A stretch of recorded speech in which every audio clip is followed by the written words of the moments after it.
तर आता बघा तर इकॉनॉमी आणि राज्यसेवा बघितलं ना तर बऱ्याच जणांना ती मला अडचण काय वाटली मी त्याच्यावर आधी बोलतो. तर आता काल आपल्या ग्रुपवरती तर नाही का टाकलेलं की ते टॉपिकची नावं आहे ना, म्हणजे समजा प्रिलिम इकॉनॉमी अन्य ठिकाणचं म्हणजे कंबाईन किंवा राज्यसेवा मेन्स किंवा कंबाईन मेन्स ते वेगळं आणि राज्यसेवेचं एकदम वेगळं मानायचं.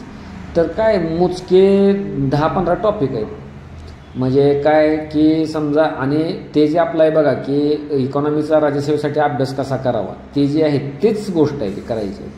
म्हणजे एकच त्यातला म्हणजे ती बघा ती जी इकॉनॉमीचा अभ्यास कसा करावा जी PDF दिल्या ना तर तिथं बघा सिलेबसमधले शब्द आणि त्याच्या पुढं माझं भाषा दिले. म्हणजे आता इकॉनॉमिक आणि सोशल डेव्हलपमेंट म्हणजे इकॉनॉमिक डेव्हलपमेंट आहे. मग इकॉनॉमिक डेव्हलपमेंट म्हटल्यानंतर मग डेव्हलपमेंट म्हणजे काय ते जे 11च्या स्टेट बोर्डमध्ये वृद्धी आणि विकासाचा चॅप्टर आहे तो नीट पाहिजे. त्यामध्ये आता इकॉनॉमी नाहीच. काय करायचं आहे इकॉनॉमिक ग्रोथ आणि इकॉनॉमिक डेव्हलपमेंटमधला फरक. मग इकॉनॉमिक ग्रोथ फक्त आकड्यात असते. इकॉनॉमिक डेव्हलपमेंटला सगळेच तुम्हाला HDIचे पॅरामीटर्स येतात. इकॉनॉमिक ग्रोथ असल्याशिवाय इकॉनॉमिक डेव्हलपमेंट घडतच नाही. हा दुसरा मुद्दा. परत इकॉनॉमिक ग्रोथ आणि डेव्हलपमेंटबद्दल शुम्पेटर काय म्हणतो किंवा ते जे वायसीमोमधनं दिलेलं आहे पेज ते मग इकॉनॉमिक ग्रोथ आणि डेव्हलपमेंट ह्याच्या पलीकडे काहीच नाही ना, तेच आहे. आता तो संतुलित वृद्धी दराचा जो प्रश्न होता तर ते सगळ्याच क्षेत्रात संतुलन पाहिजे म्हणून ते उत्तर आहे. तर त्यामुळं तसं ते झालं समजा. परत तुम्ही जर आतमध्ये गेला म्हणजे आता सोशल आणि इकॉनॉमी आता सोशल डेव्हलपमेंटमध्ये काय 2 अँगल येणार की सोशल सेक्टर इनिशिएटिव्ह आणि सोशल डेव्हलपमेंट. मग सोशल सेक्टर इनिशिएटिव्हमध्ये ज्या HIDला जे काय आहेत बघा म्हणजे काय आहेत मग क्रम घेतला आपण पहिल्यांदा महिला आहेत, बाल आहे, युवक आहे, वृद्ध आहेत किंवा डिप्राइव्ड सेक्शन ऑफ सोसायटी आहे किंवा कोण आहेत तर त्यांच्या योजना म्हणजे ती गोष्ट आहे सोशल डेव्हलपमेंटमध्ये. म्हणजे महिलांचं आलं तर मग जेंडर गॅप किंवा मिसिंग वुमन कन्सेप्ट किंवा मग GI आहे ते. मग GIचं तुम्हाला आयाम माहीत पाहिजेत, निर्देशक माहीत पाहिजे. आयाम किती आणि निर्देशक किती GIचे आयाम 3 निर्देशक 5 लक्षात घ्या. म्हणजे असं तर तो एक टॉपिक आणि त्या टॉपिकवर जर तुम्ही माग आलेले प्रश्न बघितले ना तर तुम्हाला लगेच कळेल की काय मला ह्यातलं करायचं आहे. आणि राज्यसेवा पूर्वपरीक्षेला 2013 ते 23 मध्ये ह्या टॉपिकवर प्रश्न आला आहे. तो टॉपिक मी आत्ता व्यवस्थित केला नाही असं घडायला नको, ते व्यवस्थित केलेलं घडायला असलं पाहिजे. मग मी आत्ता नावं फक्त सॅम्पल म्हणून ही घेतली. म्हणजे जर सिलेबसच फक्त राज्यसेवेचा बघितला इकॉनॉमिक आणि सोशल डेव्हलपमेंट शब्द आहे मग ते त्यामध्ये आत्ता सांगितलेलं तेवढे येते. म्हणजे अगदी ते कुठंपर्यंत येते अगदी श्रमयोगी मानधन योजना पण येईल का मग कामगार घटकाला समाजातला असा येते किंवा मग पब्लिक डिस्ट्रीब्युशन सिस्टीमवर येते का तर अंत्योदय स्कीम येते त्यातली. ते इन्क्लुजनच्या अनुषंगानं पण ते येते. म्हणजे इन्क्लुजन म्हणजे मग फायनान्शियल इन्क्लुजन आहे, सोशल इन्क्लुजन आहे असं लक्षात घ्या. तर त्या अर्थानं समाजातले सर्व घटकांनी त्यांच्या योजना ते झालं.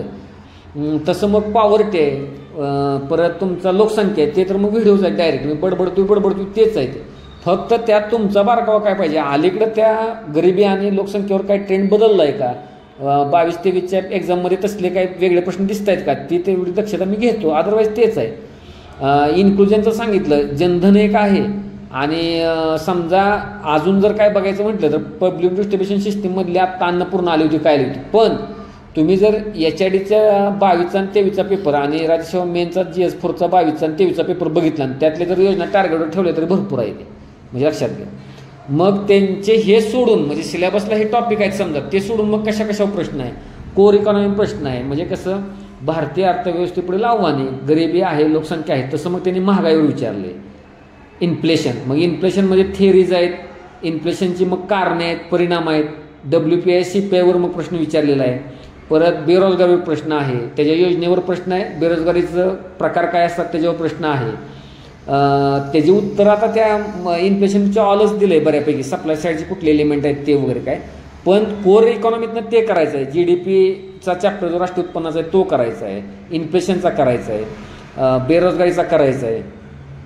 हेच आलं कोर ह्याच्यामधनं म्हणजे तेच टॉपिक. पण हे दिसताना ते सपोर्ट ते पण ते अवघडच आहे ना. PYQ बघितल्यानंतर ती जी भाषा आहे PYQची GDPच्या संदर्भातली ती भाषा अंगवळणी पाडायची म्हणजे तेच करायचं आहे. तर अक्षरशः काय करायचं आहे हा टॉपिक माझा आता समजा लँड रिफॉर्म्स ते एक पेजेस आहे तेवढं जे आहे ते लँड रिफॉर्मचं आत्तापर्यंत PYQ आणि त्याचं मटेरियल हे पेज मगअप केलं संपला विषय ओके.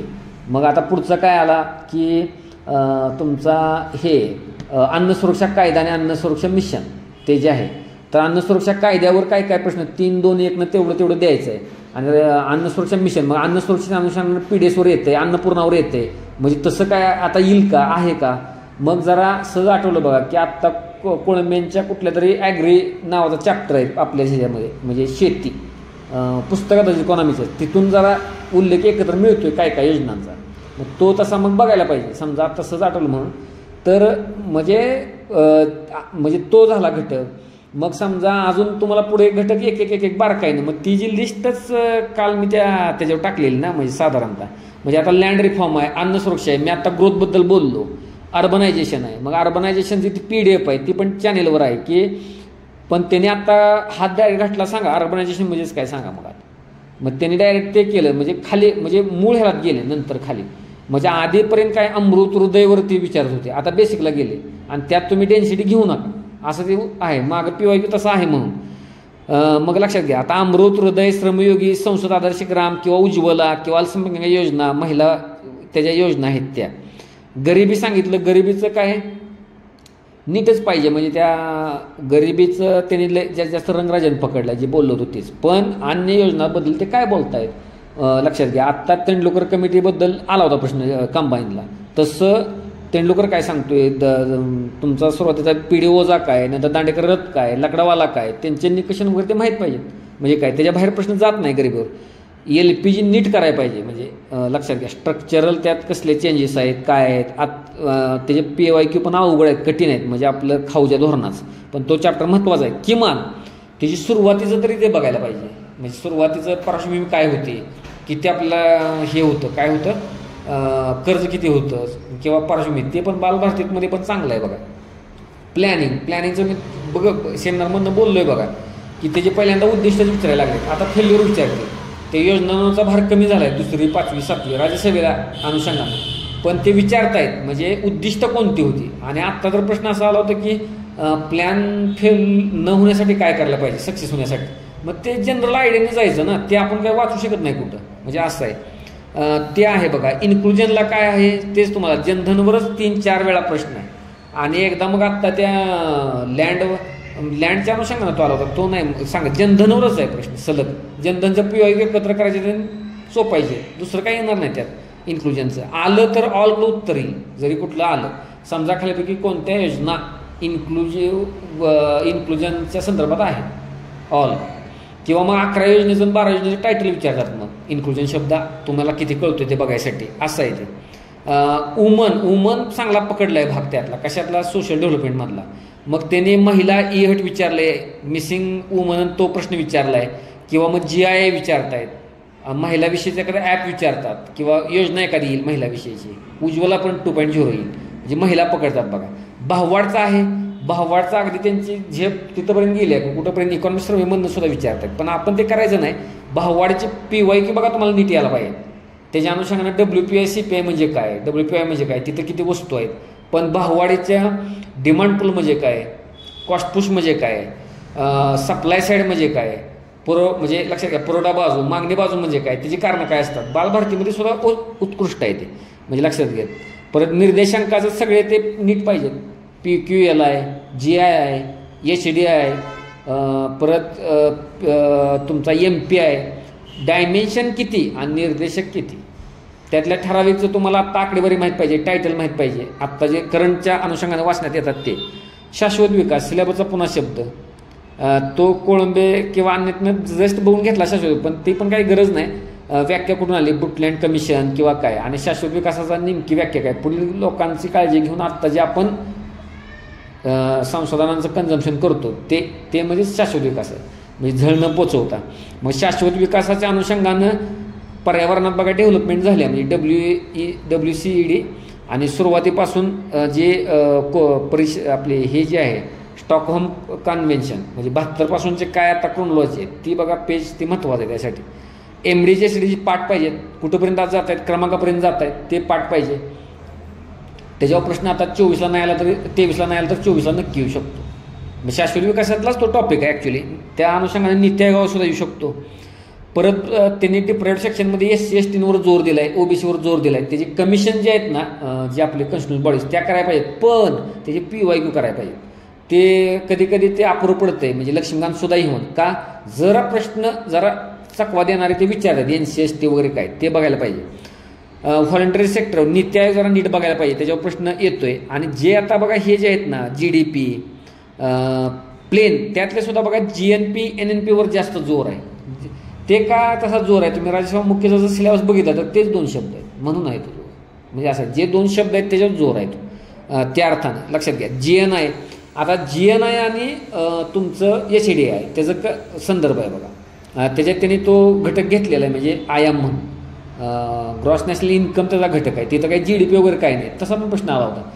टॉपिक हे तेच आहेत बघा, फक्त त्याच्यात तुमचा बारकावा पाहिजे, विचारतायत कुठं काय, म्हणजे लक्षात घ्या हे पाहिजे. नंतर तुम्हाला मग स्टप ज्याला म्हणतो प्रिलिम स्टप, मग त्यात IMF आहे, WTO आहे, वर्ल्ड बँक आहे, त्याच्यावरचं प्लेन जर जुन्या 13 साली एक प्रश्न दिसतोय मग ते करून ठेवायला पाहिजे, जरी 24ला सुद्धा जर ते इकॉनॉमिक सेक्शनमध्ये दिसतोय प्रिलिमच्या. तर अशा अर्थानं काय घटक येतील, महिला आणि बालावर नजर पाहिजे, जसं की राष्ट्रीय बालमजूर प्रकल्प विचारला होता, किंवा मग बाल हत्या प्रतिबंधक कायद्यावर सुद्धा विचारतील, म्हणजे बाल आणि महिला विचारायचं आहे तर मग ते याच्या तिकडे गेलं तिथलं तेवढेच फक्त बघून घेणं. धोरणावर एखादं विचारतील. मी आत्ता म्हटल्याप्रमाणे WP आहे. आता सिलेबस शब्द काय होतं, economic and social development, sustainable development शाश्वत विकास, पॉवर्टी शब्द आहे, इन्क्लुझिव्ह आहे, डेमोग्राफिक्स आहे आणि सोशल सेक्टर इनिशिएटिव्ह आहे. तेच आत्तावर बघितले, खाली परत ते लिहिले होते. हेच टॉपिक ओल्ड PYQ आणि मग त्या संदर्भात असणारं आपलं मटेरियल त्याच्या बाहेर आपलं जाता यायला नाही पाहिजे, म्हणून आपल्या त्या टॉपिकना त्याला 3 दिवस असतात, 2 दिवस कमी असतात. मला अपेक्षित हीच करणं आहे. मग आता तो ओंकार सुद्धा तो आता छायागोल्डमध्ये तो विचारत होता, मग ते न केल्यासारखं वाटतं, मग केल्यासारखं वाटतं. मी म्हटलं तुम्हाला ह्यातनं प्रश्न विचारू का, तुम्हाला येणार नाहीत 3-4 प्रश्न येणार नाहीत. तुम्हाला मग अशी इच्छा आहे का की मिक्स अर्थव्यवस्था म्हणजे काय, समाजवादी म्हणजे काय, सहकार म्हणजे काय, उद्योगाचा 2006चा प्रश्न, पायाभूत सुविधा कुठं काय, तो DIFR आहे किंवा लघु उद्योगांचा ऱ्हास होतोय, तसं तुम्हाला अपेक्षित आहे काय राज्यसभा प्रिलिमला? अजिबातच नाही. हेच येणार प्रश्न, ह्यातलेच येणार, पण तिथंच घाम फोडणार. जास्त जास्त काय त्यातनं येणाऱ्या योजनांची जरा आपल्याला भीती वाटत राहते, म्हणजे मेन्स न दिल्यामुळे सतत, मग त्याला जरा काय देऊ शकता लक्ष, पण हे पक्क झाल्यावरच, म्हणजे त्याच घटकाबद्दल, म्हणजे ह्याच्या पलीकडे काही इकॉनॉमी नाही आहे, म्हणजे लक्षात घ्या. मी तरी माझं तरी बघा ऑब्झर्वेशन तेच आहे, माझं तरी ऑब्झर्वेशन तेच आहे. तर काय विचारतो बघा, बुकमधून स्टडी करताना नेहमीच कोणता आणि किती डाटा रीड केला पाहिजे हे समजत नाही आणि त्यामुळे त्यात खूप वेळ जातो पण आउटपुट येत नाही. आत्ता सांगितलं ते पुस्तक तुम्ही कोणतं पण वापरा, पण मी आत्ता जे उल्लेख केला त्याच्या पलीकडे जायचंच नाही ना, त्याच्या पलीकडे जायचंच नाही. ते फक्त ते थरो जरा बघायचं, म्हणजे थरो म्हणजे कसं, पुस्तकातलं थरो नाही, PYQ कुठंपर्यंत आत पोचतोय. मग एखाद्याला नव्यानं करायचं आहे ना, सांग इथून पुढे सुद्धा तो करू शकतो. इथून पुढे सुद्धा सरळतेनं काय करायचं, 23चा पेपर घ्यायचा, 23च्या पेपरच्या सगळ्या खुणा एकदम व्हायलेट पेन आता घ्यायचा, ग्रीन वापरून झाला, येलो रेड वापरून झाला तर एकदम जांभळा पेन विकत आणायचा नवीन चांगलाच, आणि त्यानं खुनाच करायचा आहे. 23चा प्रश्न देसलेमधनं इथून आलाय किंवा कोळंबेमधनं इथनं आलाय, हा प्रश्न इथनं आलाय, मग बकासुरासारखं एकदमच आजच सगळ्या खुणा करून टाका 13 सालापर्यंत PYQच्या पर्यायांच्या पण. अन्नपूर्णा इथनं आलाय, तिथनं आलाय, आणि त्याच्यातनं मी आत्ता जे बोललो ना ते त्याला ताडून पहा, ते बरंच यशस्वी होईल. तुमचा तो व्हायलेट पेन तिथंच सारखा जाईल. ते काय सांगतंय तुम्हाला, तिथंच जा 24ला सोडा, हेच सांगतंय. लक्षात आलं का काय करायचं, म्हणजे ते लक्षात घ्या. इथून पुढं पण जाऊ शकतो. जर आत्तापर्यंत पासून 30-35 दिवसात जाऊ शकला नसता तर मी नसतो बोललो, लक्षात घ्या. अभ्यास नीट होतो पण डेटा कोणता किती हे थोडं सांगा. तर आता हे एक भ्रमच मुलांनी करून ठेवला आहे बघा. म्हणजे इकॉनॉमिक डेटा लागतो ना, इकॉनॉमिक डेटा काहीच डेटा लागत नाही. डेटावाला प्रश्न मला एक दाखवायला पाहिजे ते ऐकतो मग. राज्यसेवाला एक्सक्लुझिव्हली ते कंबाईनला ठीक आहे, तिथं काही वेगळं बोलता येईल, पण ते काय झालं आहे बरं का, सिस्टीम बघा पाळलेली नाही. आत्ता मी सकाळी पण एक त्या लक्ष्यमधल्या एका मुलीला भेटलो होतो, नवीनच आहे एकदम, डायरेक्टच ते हे झालेले, कंबाईनची मुलगी आहे, MA पॉल सायन्स झालेली मुलगी आहे. तर तिनं जे असं उचललं आहे ते बरं का, त्या मी जे सांगतोय ते शार्पच आहे ना, म्हणजे शक्यता चांगलीच बळावल्या म्हणजे वेगात. आणि मी विचारच होतो नशीब कसं काय तुम्ही पोचला, मला काही माहीत नाही बाबा इथं प्रोजेक्ट छायापर्यंत, पण सहज तिनं मेसेज टाकला होता, योगायोग सुद्धा बघा एक 5-7 दिवसापूर्वी, सर मला भेटता येईल का, तर मी सरळ सांगितलं नाही भेटता येणार, पण आज ह्यांचं एक डोक्यात होतं, ह्याने एक मेसेज दिला होता आणि मला काल विनोदनं अजून एक कोणतरी मेसेज दिला, तर आता 10-8 दिवस आलेलंच नाही इकडं. तर म्हटलं बघ ठीक आहे, मग लगेच ते गोळा केलं, कोणाकोणाला भेटायचं होतं आणि ते मग त्यात मग ह्या मुलीचं मला आठवलं, मी आज तिला बोललो होतो बरोबर टायमिंगला अगोदर, काय थोडं ज्यांना कमी वेळ बोलायचं त्यांना अगोदर म्हटलं हे करू, तर ते एकदम उचललं आहे बघा ते काय. मग त्या तुम्हाला सांगतो, हे तुमचा जो हा प्रश्न पडला आहे ना, तिचा मागे एकदा त्या मुलीचाच काय मेसेज आला होता आणि मी त्याचा उल्लेख कशात केला होता, लेक्चरमध्ये केला होता बघा, त्या कंबाईनच्या केला असेल. ही मुलगी त्या तुम्हाला काय मिळालं किंवा त्या मुलीनं बघा काय सांगितलं होतं तुम्हाला सांगतो मी. रोल नंबर 39 होता त्या ह्याच्यातला. नमस्कार सर, आज 6वा दिवस आपल्या या उपक्रमाचा ज्यात मी सहभागी झाले. आधी ज्याप्रमाणे अभ्यास करत होते त्यामागे फक्त पळापळ सुरू होती, परंतु आता या उपक्रमाने या अभ्यासाला एक योग्य मार्ग मिळून कुठे वळण घ्यायचे, कुठे थांबावं, कुठं काय सोडून पुढे चालावं हे समजायला लागलं. मग डेटाची भीती वाटत नाही. हे त्यापेक्षा पुढचं महत्त्वाचं आहे. ज्याप्रमाणे दिवसाची सुरुवात सूर्याच्या उगवण्याने होते त्याचप्रमाणे माझीसुद्धा सुरुवात दिवसाची तुम्ही सांगितलेल्या कालच्या उजळणीने आणि दिवसाची समाप्ती आज झालेल्या उजळणीने होते. अत्यंत महत्त्वाचं. तुम्ही जर प्रोजेक्टच्या ह्याकडनं काय घ्यायचं आहे काय घेतलं असलं तर एखाद्या वाक्यानं, तर 2च शब्द, एक गाठोडं आणि दुसरं वारंवार भेट देणं. गाठोडं आणि वारंवार भेट देणं म्हणजे ही गोष्ट आहे. म्हणजे ती जर नसली तर मग काहीच होणार नाही. म्हणजे लक्षात घ्या. तर त्या अंमलबजावणी आणि त्या लक्ष्मण मुलं ही शिकली सगळी. आणि दुर्दैवानं मग ते तुम्ही आता ऑफलाईनला जर कंटिन्युअस नसला काय नसला ती लिंक सापडत नाही ना, तुम्ही कळवतच नाही मग काय भानगड आहे. तुटक होतं ते त्या सेमिनारचं सुद्धा. तर तिथं काय झालंय बरं का, की तुम्ही आता 2-3 तास सकाळपासून वाचला एखादा टॉपिक किंवा ह्याच योजना करत होता कशाच्या आपल्या इकॉनॉमीच्या, 2 तास केले 10 ते 12, मग 12 ते रिवाईज करायला लागेल पट्ट दिवशी. परत 12 ते 3ला तुम्ही काहीतरी परत नंतर एक स्लॉट टाकलाय. पहिल्यांदा अगोदर सकाळी 10 ते 12 केलेलं आधी बघा आणि मग इथं 12 ते 2 जरा बघितलं. इथं लेक्चरला नाही का मी समजा 1 तास शिकवलं तर परत मी मागं फिरतो, तसं त्या अभ्यासात पण फिरलं पाहिजे सतत मागं. त्याशिवाय ते डेटा तुमचा कमी झाल्यासारखं वाटणारच नाही. हे राहिलेच हे राहिलेच हे राहिलेच असंच वाटत नाही. तसं नाही, ते मगअप करत न्यायला पाहिजे बघा. तिथं क्रिमपाट शब्द आणलाय, गाठोडे शब्द आणलाय, वारंवार भेट देणं शब्द आणलाय. म्हणजे लक्षात घ्या खूपच हे महत्त्वाचं आहे. आणि उजळणीच्या या पद्धतीचा काल, आज आणि उद्या याने अभ्यासाला गती आली आणि दिवसभर सातत्य मला टिकवून ठेवता येते. तर हे झालंय बघा. ती मरगळ मग ती राहत नाही. लक्षात घ्या ते खूपच महत्त्वाचं आहे. मी तर म्हणतो की त्यात चांगली मुलं त्यातच अडकलीत. आता तुम्ही दोघं स्वतः चांगल्यातली कॅटेगरीत पडता. म्हणजे लक्षात घ्या, अतिशय लक्षात घ्या. त्यात ते काय राहतंय हे राहणं झालं, त्यात सातत्य राहिलं. म्हणजे आता समजा तुम्ही काय आहे की आता काय मागच्यापर्यंत केलं तर राहिलं बाजूलाच आणि उद्या परवा मग आता नवीनच काय तर चालू. म्हणजे घ्यायचं तेच तुमचं जुनं मटेरियल, पण आता इकॉनॉमी म्हणजे घेतलंय आज म्हणजे पॉलिटी हिस्ट्री जाऊ दे उडून तिकडे काय कुठं गेलं असं नाही चालत. असं कधी चालणार नाही. शेवटच्या 30-35 दिवसात तर अजिबातच काय चालणार नाही. तुम्ही आता काय करायला पाहिजे लक्षात घ्या. 21 तारीख कशी पण तुम्ही एक्झाम देणार होता का नव्हता. 21 तारखेला म्हणजे आजच 21 तारीख आहे मला वाटतं. आज तुम्ही एक्झाम देणार होता तर कालपर्यंत तुम्ही काय रिवाइज करत होता, सगळा GS करतच होता ना काहीतरी. तर तुम्ही आता काय करायचं, दिवसाचा एक स्लॉट म्हणजे 25 ते 30% भाग आहे ना तो, जसं मी त्या व्हिडिओत बोललेलो आहे तो त्यालाच व्हा. म्हणजे 21 तारखेपर्यंत जो मी रिवाइज करत होता ना, 22ला उद्या उठला सकाळी उद्या पहिल्यांदा 3 ते 4 तास पेपर 23लाच आहे अशी रिव्हिजन करायची सर्व फटफट फटफट फटफट फटफट. मग तुम्ही काय म्हणणार मग तशी माझी सर्व होत नाही, पण तुम्ही 22 तारखेला 20 तारखेला करणारच होता ना 21च्या निमित्तानं. जी काय मोडकी तोडकी ती करा आणि मगच दिवस वापरा अन्य गोष्टींना. 23 तारखेला सकाळी उठा, 3-4 तास ती पहिली रिव्हिजनच करा. पहिला स्लॉट तुम्ही समजा 8ला अभ्यास करता, 9ला करता, 9 ते 12 जेवेपर्यंत आणि मगच दिवसभर काय करायचं करा. असंच करत जा. मग तो तुमची ही डेटाची समस्या कमी होईल. तुम्ही 3-4 तासावर पूर्ण GS करण्यावर आणला होता आज 20 तारखेला काल. म्हणजे आणतोच आपण कसा तरी गुंडाळून, त्यालाच प्रमाण माना आणि तोच कॉन्सन्ट्रेट करायला बघा. आणि जे काय बाकी करणार आहे ते उरलेल्या दिवसाच्या वेळात करा. 60% बघा, 40% वेळ त्यालाच द्या. मग हा डेटा कमी होईल बघा.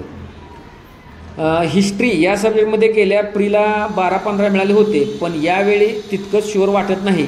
मिडेवल आणि एन्शियंटच्या पार्टमुळे तिथे थोडं वीक वाटतं, त्याला फक्त हाताळलं गेलं पाहिजे. हे मी सगळ्यांना सांगतो. तसं प्राचीन भारताचं जे पुस्तक आहे 6वीचं तेच पक्क पाहिजे. त्याची नोट टेलिग्रामवर आहे. ते काय करायचं फक्त की मगप इतकं पाहिजे की जिभेव पाहिजे. तुम्हाला मी आत्ता म्हटलं उद्योन कुठला प्रद्योत कुठला सांगता यायला पाहिजे. मग तुम्हाला महाजनपदांच्या राजधान्या सांगता यायला पाहिजे. मी जर तुम्हाला विचारलं की IVC मधला काय प्रश्न विचारला किंवा एखादा राजा मी तुम्हाला विचारला 80मधला किंवा गुप्ता काळातलं मी जर विचारलं म्हणजे हर्षाची नाटकं 3 सांगायला पाहिजे. आज सांगायला पाहिजे. का तर 21 तारखेला एक्झाम देणार होता आणि हे मी 80 आपलं 6वीच्या पुस्तकात विचारतोय. का बरं सांगायला येत नाही? 11वीच्या पुस्तकात स्टेट बोर्डच्या परत मिडेवलबद्दल 3 चॅप्टर आहेत. हे जे सांगितले तेच त्या अंमलबजावणी ह्या ग्रुपमध्ये सांगतोय मी डायरेक्ट इथं. तर हे जे लक्षात घ्या, तर ते जे चॅप्टर आहेत म्हणजे 2 ते 3 चॅप्टर आहेत 11वीच्या पुस्तकात मिडेवलचे. परत मिडेवलचं जे जुनं पुस्तक आहे बालभारती थोडं म्हणजे एन्शियंटला 6वीचं जे छोटंवालं पुस्तक आहे मिडेवलला 7वीचं आणि मिडेवलला परत 11वीचं जे मोठं पुस्तक आहे त्यातून मग 3 चॅप्टर मिडेवलचे आहेत विजयनगर बहामनी वगैरे काय.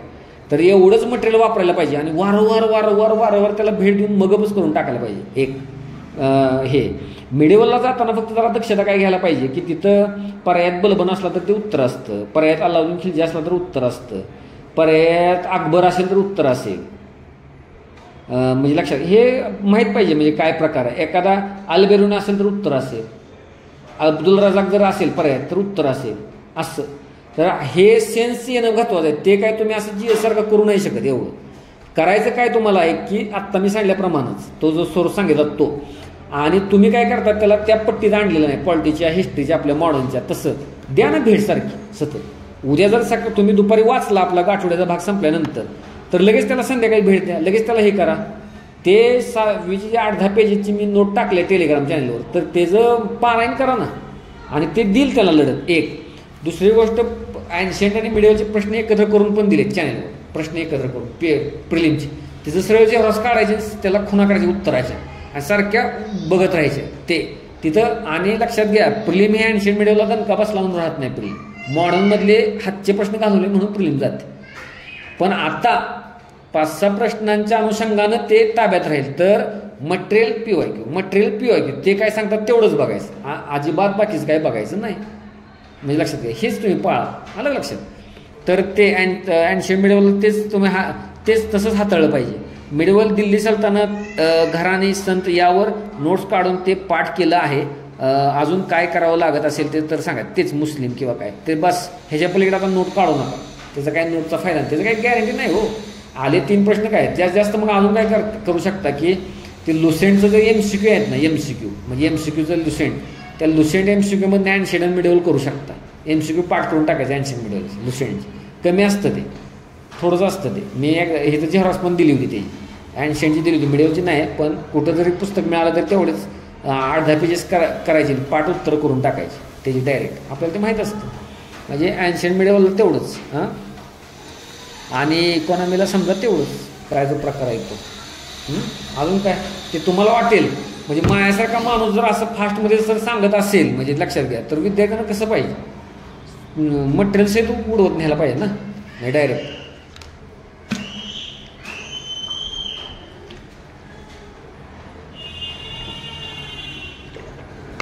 आता बघा त्या यूट्यूबला सुद्धा बरीच जण मी सगळं टीका करत असतो की तुम्ही काय सांगत असता एवढंच करा पास व्हा.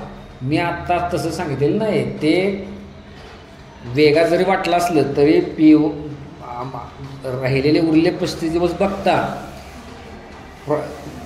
PYQ म्हणजे 13 ते 23 PYQचा अंदाज घेता इकॉनॉमीला हे त्याच्या बाहेरच जाणार नाहीत ना. मग कशाला डोक्याचं खोकं करून घ्यायचं. तुम्ही ह्यातूनच प्रश्न चुकणार. तुम्हाला मी काय म्हणलं तुम्ही आता वेगळा व्हायलट जांभळा कलर घेऊन त्याच्याबरोबर खुणा करा. ते जरी तुम्हाला मूर्खपणा वाटला तरी जर विश्वास असला तर तसंच करा. ते तुम्हाला लगेच कळेल ते बाहेरच येईल ते अरे हे असंच मी काय कुठेतरी एखादं जनधनच ते बघायचं राहिलं असतं, कुठेतरी अन्नपूर्णा नीट बघायचं राहिलं असतं, कुठंतरी मग आलेला जो ह्याचा GDP आणि NNPचा जो प्रश्न आहे तो जरा भाषा लँग्वेज कळत नसते ते कळते त्या निमित्तानं. विनाकारण त्यांनी कसं पुस्तक किती पण छापतील त्या 1000 पानांचं आपल्याला काय करायचं आहे.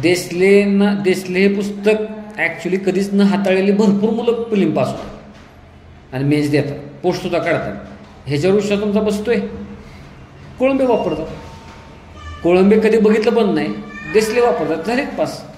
ते काय नाही हो, ते काय केलेलं आहे पुस्तक तयार. मी तर इथं आत्तापर्यंत जे शिकवलं इथं ना कोळंबे ना देसले असं प्रकारे. म्हणजे कोळंबे सरांचं एकदा ह्यांना माहीत आहे आता एक PDF म्हणजे कधीतरी 2008 साली त्याची एक काढली होती, काय नोट काढली होती दिवसभर बसून, ती मग जेव्हाच करतो मी. त्याच्यात तुम्ही भरा काय भरायचं आहे असं करतो, पण त्यात काही दम नाही जास्त म्हणजे असं. आणि ते कळणं महत्त्वाचं आहे ते. मग काय वेळेला मग नुसतं डोक्यावरून लेक्चर जातात. मग पिगू म्हणजे काय, मार्शल म्हणजे काय, मग रोजगाराचा सिद्धांत म्हणजे काय, पूर्ण रोजगार म्हणजे काय, अपूर्ण रोजगार म्हणजे काय. तर इथं ते घेतलंय की एखाद्या मेथचं उदाहरण घेऊन, म्हणजे त्याची वेगळी सेपरेट लेक्चर घेतो मग ते नंतर. हे तुम्हाला असायला पाहिजे सिलेबसला, पण नाही असं बोलून मी ते घेतो मुद्दा. ते म्हणजे इकॉनॉमी न शिकवल्यासारखंच. म्हणजे काय काय ना परत वाटतं ह्यांना बरंच त्यावेळी येत होतं, हे काय सांगत होतं त्याचं मला येतं हे महत्त्वाचं नाही, एक्झामला काय विचारतं हे महत्त्वाचं. मग त्यावेळेला काय झालं, राज्यसेवेला जी 4ला पेपरला मार्क कमी यायला लागले ना, मग ते त्यामुळे ते बोलावं लागायला लागलं. म्हणजे असं काय. मग पैशाचा मुद्रावादी दृष्टिकोन म्हणजे काय, म्हणजे लक्षात घ्या. आणि मग नंतर केन्सवादी दृष्टिकोन काय आहे असं आहे. मार्शलचं मग काय, केन्सवादी काय म्हणतात, किंवा केन्सचा बेरोजगाराचा सिद्धांतच मुळात काय आहे. परत केन्स इन्फ्लेशन मानतच नाही कधीपर्यंत, जर त्या अर्थव्यवस्थेनं पूर्ण रोजगाराची पातळी गाठली नसेल तर ते नाही ते इन्फ्लेशन असं त्यांनी सांगितलंय. म्हणजे पूर्ण रोजगार म्हणजे काय की समजा आता पुणे महानगरपालिका आहे आणि त्यांची कॅपॅसिटी आहे की काय की 2000 वायरमन जे असतात बघा, ते बल्ब बसवतात, त्याची गरज आहे. आणि तेवढे बल्ब म्हणजे तेवढे पोल्स आहेत पुण्यात की त्याला 2000 माणसं लागतील ॲक्च्युली, पण भरले 1500, 500 भरलेलेच नाहीत. ते अपूर्ण रोजगार आहे मग पातळीत. म्हणजे लक्षात घ्या, म्हणजे बाजारात असं सर्व कंपन्या सर्व फुल स्ट्रेंथनं जर चालल्या आणि तेवढा जर रोजगार मिळाला तरी जर भाववाढ होत असेल तर ती भाववाढ खरी म्हणायची, अदरवाईज ती भाववाढ नाही. मग ही नंतरच्या स्टेप आहेत. पण उगाच विनाकारण जॉग्राफी आपलं इकॉनॉमी मोठा आहे कायदा त्याला ते अवघड आहे. तसं लागत नाही ते प्रिलिमला राज्यसेवेला. म्हणजे ॲक्च्युली ते देता येईल की करता येईल की ते नंतरच्या स्टेप आहे. आत्ता तुम्ही हे करा, नाहीतर आता मला येते तेवढंच मी सांगतोय असं नाही. ते तुम्हाला डोक्याच्या बाहेर जाता येईल असं पण बोलता येईल, त्याला काय उपयोग नाही. ते साधंच असतंय ते आणि सगळ्यांना कळतं ना, आपल्याला काय बरं कळत नाही. ते कळतं ते त्याच्या भ्रमात जाऊ नका, ते करू नका. तो पण आधीच आलेला तोच सांगत होता ते सर. मग ते मला केल्यासारखं नाही हे म्हणलं कमी नाही. ते GDPचं ते वाचायला ते कमी नाही, किंवा LPG चॅप्टर वाचायला तो कमी नाही. म्हणजे समजा म्हणजे त्यात ओनरशिप मेजर्स म्हणजे काय असतं म्हणजे लक्षात घ्या की काय आहे ते ओनरशिप मेजर. तर त्याच्यावर विचारलाय प्रश्न, लीज म्हणजे काय, किंवा मॅनेजमेंट बायआउट म्हणजे काय आहे त्या LPGमध्ये, स्ट्रक्चरल रिफॉर्म्स म्हणजे काय, किंवा कसा प्रकार पडतो, भांडवलाचा ओघ कमी जास्त होतो त्याचा ते कशात आहे ते काय.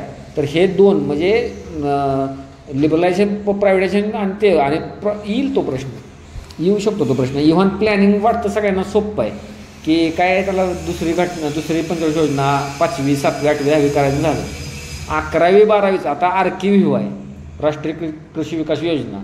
त्याच्यामध्ये कंबाईनला प्रश्न होता बघा, म्हणजे ती दुसरी एक योजना कशात विलीन केली जुनी, तर त्या RKVY केली. मग RKVY पर्यायामध्ये असल्यावर तेच उत्तर मारायला पाहिजे, का तर ती शान आहे त्या 11वी 15वी योजनेची. मग योजना करत असताना म्हणजे राष्ट्रीय कृषी विकास योजना. मग आपल्याला काय वाटतं माहिती आहे का, अरे हे काय बरोबर आपल्याला काहीच माहीत नाही. ते तसं बघितलं नाही ना PYQ. आम्हाला PYQने सांगितलं ते बघा, आणि त्या बघण्यातनं जे काय रिडिंग आलं तेच फक्त तुमच्यासमोर बोलतोय. मग आपल्याला तिथे गेल्यानंतर RKVY नवीन वाटायला लागतं. ते ॲक्च्युली नवीनच आहे, आम्ही काय त्याच्या एकदम खोलात नाही गेलो, पण वर तुम्हाला माहीत पाहिजे की ते कुठल्या योजनेत आहे, काय आहे, तो तसं का दिलेलं आहे.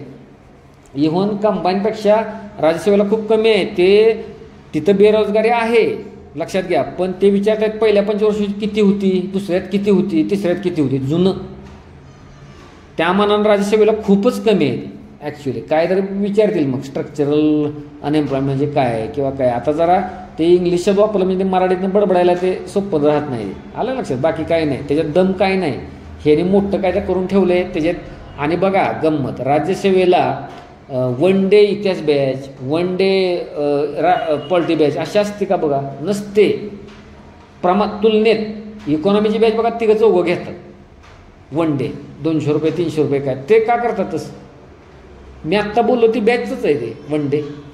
म्हणजे आता मी फक्त ते अर्धा पाऊण तासात संपवलं, ते मी 9 तास बोलणार ह्याच्यावर. एवढंच आहे. आणि ते त्या माणसाच्या डोक्यात घुमतं. मग म्हणजे बघा, क्रिकेटच्या 2 टीम असल्या ना, गाव आहे आपल्याकडे, मॅचेस असल्यावर आपल्याला माहीत असतं बघा, हा कच्चा प्लेअर आहे, त्याच्यावर 10वा काढायचा त्याला चोपून. तसं ह्या 7 विषयात हा इकॉनॉमी आहे, आला की उचलायचा त्याला, ते प्रकार आहे. आणि मग मुलांचं सुद्धा काय काय वेळेला हीच बोंब आहे ती. मग हे काय झालं असतं माहिती आहे का, ही दृष्टी न आल्यामुळं, बर्ड्स आय व्ह्यू न आल्यामुळं त्यांना ती इकॉनॉमी मोठं वाटतं, जाड वाटतं.